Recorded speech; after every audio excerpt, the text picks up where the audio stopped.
Salut à tous, je m'appelle Emric, je suis RM de biophysique et aujourd'hui je vais vous faire un exercice, je vais corriger un exercice en état de la matière. Donc c'est l'exercice du plongeur, c'est un exercice qui est revenu 2-3 fois et qui est un exercice type qui utilise plusieurs formules. Donc on vous dit qu'on a un plongeur sous-marin, donc muni d'une bouteille cylindrique, je vais écrire que les infos importantes ici. Donc une bouteille cylindrique de diamètre 20 cm et de hauteur 0,7 m. Voilà, donc ça c'est les dimensions. Rempli d'air sous une pression de 200 bars.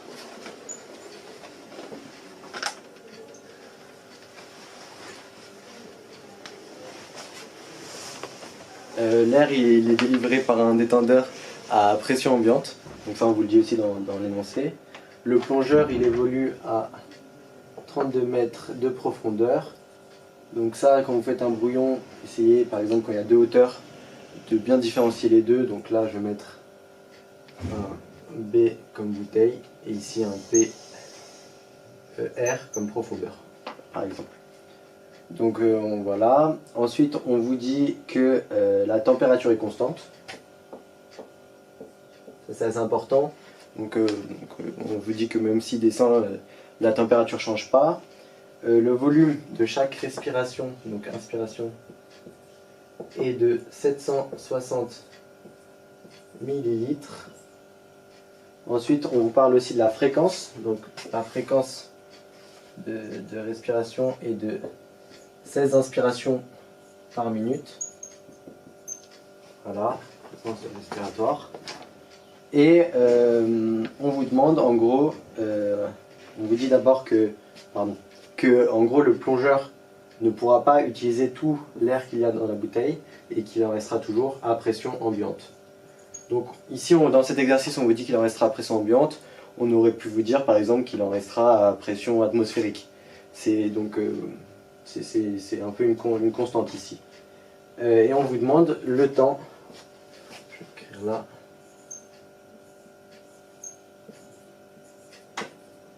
total restera-t-il sous l'eau.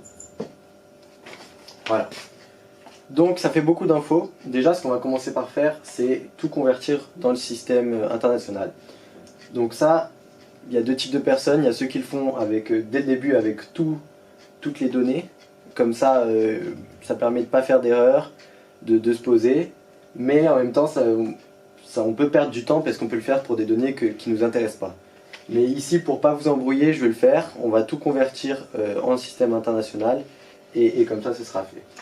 Donc ça, 20 cm, c'est égal à 0,2 m. Ici, c'est bien en mètres. 200 bars, on vous rappelle que le système international utilisait Pascal. Donc, on se rappelle que 1 bar, c'est 10 puissance 5 Pascal. Voilà, 32 mètres, c'est bon. Volume inspiratoire, donc ça, on doit le mettre en mètres cubes. Si vous ne vous rappelez pas, à la limite, vous passez en litres. Puis vous rappelez qu'un litre, c'est 10 puissance moins 3 mètres cubes. Donc après, ça fait 0,76 fois 10 puissance moins 3. Ça, c'est une info.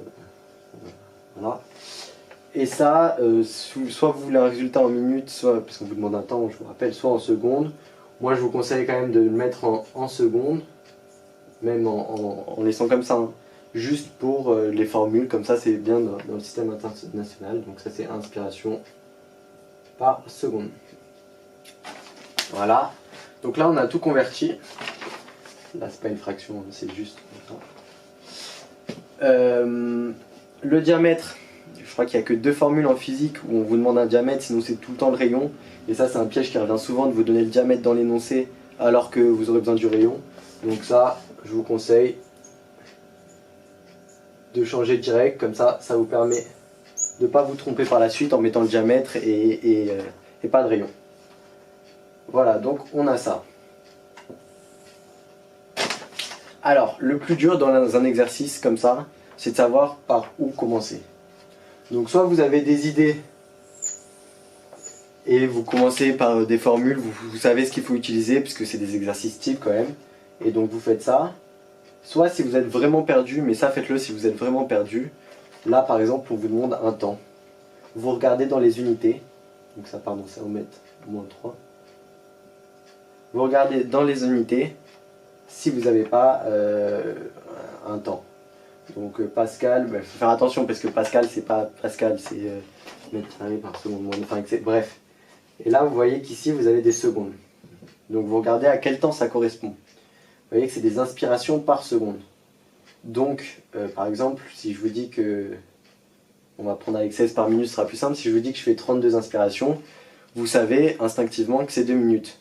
Donc si on trouve le nombre d'inspirations totales qu'a effectué le plongeur, on aura donc le temps total qu'il a passé sous l'eau. Voilà, donc on a ça. Donc je l'ai compacté un peu plus pour qu'on voit bien. Du coup, on vous a dit qu'on allait partir de ça. Si on trouve le nombre d'inspirations totales au cours de la plongée, on va trouver le temps total qu'il a passé sous l'eau. Donc en gros, on change de variable jusqu'à trouver une variable qu'on pourra calculer. Donc ici, maintenant, on cherche le nombre d'inspirations. Le nombre d'inspirations, comment on peut avoir ça? On sait qu'on a par exemple le volume inspiré, le volume par inspiration, pardon. Et on sait que ça c'est 0,76 fois 10 puissance moins 3. Donc si on a par exemple, on va reprendre le même exemple, si on prend, je sais pas moi, 1520 millilitres, on saura qu'on aura fait 2 inspirations. Du coup, pareil, là, on ne cherche plus le nombre d'inspirations, mais le volume total. Et là, par exemple, c'est typique, quand vous avez un volume à calculer, vous savez qu'il y a beaucoup plus de formules qui vont utiliser un volume que le nombre d'inspirations, qu'il n'y en a aucune. Du coup, ça, c'est une variable que vous allez potentiellement pouvoir calculer. Si vous n'avez pas compris, je vais résumer un peu. Le volume total au cours de la plongée, vous êtes d'accord que ça va être la fréquence respiratoire fois un temps fois le volume inspiré. Donc, on peut isoler le temps, parce que ça, ce ne sont pas des variables puisqu'on les a, et on cherche le volume total. Donc ça nous donne, c'est équivalent à dire que T est égal à volume total sur fréquence respiratoire fois volume par inspiration. Voilà. Donc maintenant, ce qu'on cherche, c'est le volume total. Une fois qu'on aura le volume total, on pourra calculer le temps. Donc le volume total, il faut regarder s'il n'y a pas des petits détails dans l'énoncé qui nous permettent de calculer, d'utiliser une certaine formule, parce qu'il y a pas mal de formules avec le volume quand même. Dans l'énoncé, ce qui semble assez important aussi, c'est que la température est constante. Donc si la température est constante, on peut utiliser la loi de Boyle-Mariotte. Qu'est-ce qu'elle dit la loi de Boyle-Mariotte si la température est constante? Elle dit que P1 fois V1 égale P2 fois V2. Donc ici on a des volumes des deux côtés. Mais à quoi ça correspond ces volumes?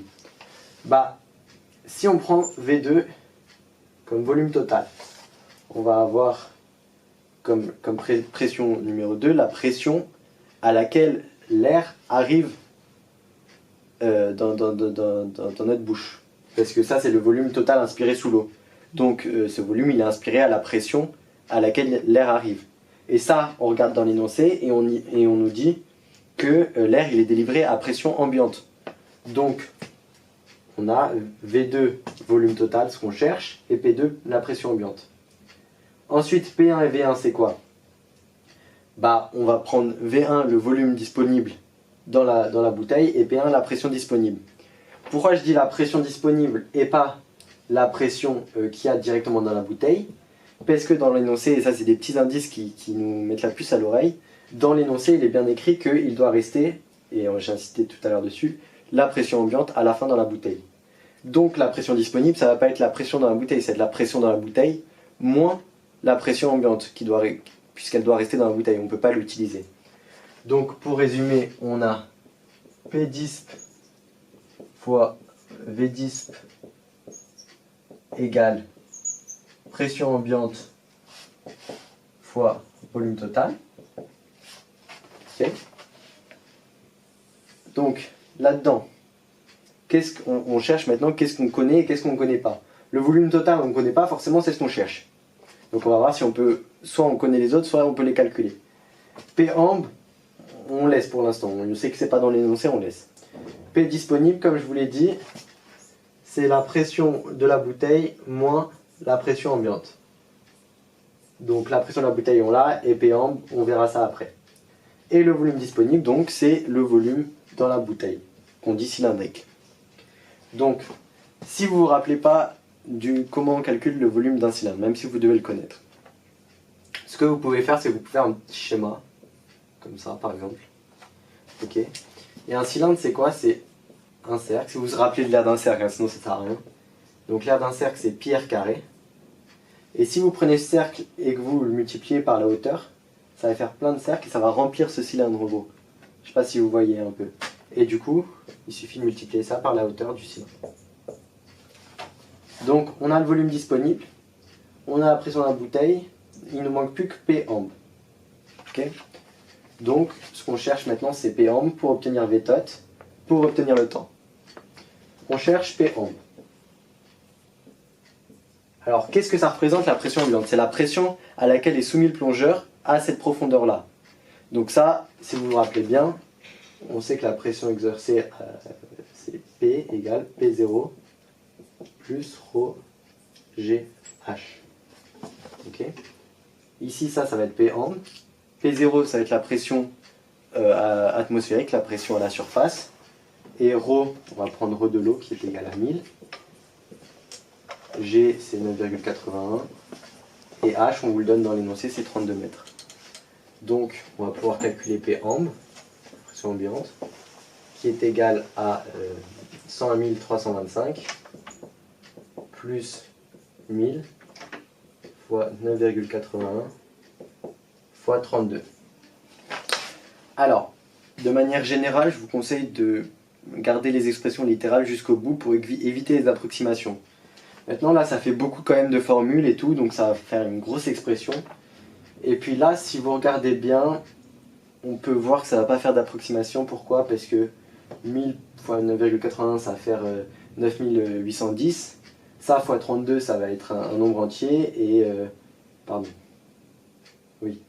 Et pardon. Et oui. Et un nombre entier plus un nombre entier, ça va être un nombre entier. Donc, il ne va pas y avoir d'approximation. Donc ça, pour simplifier un peu et éviter d'avoir une expression littérale trop importante, on va pouvoir le calculer.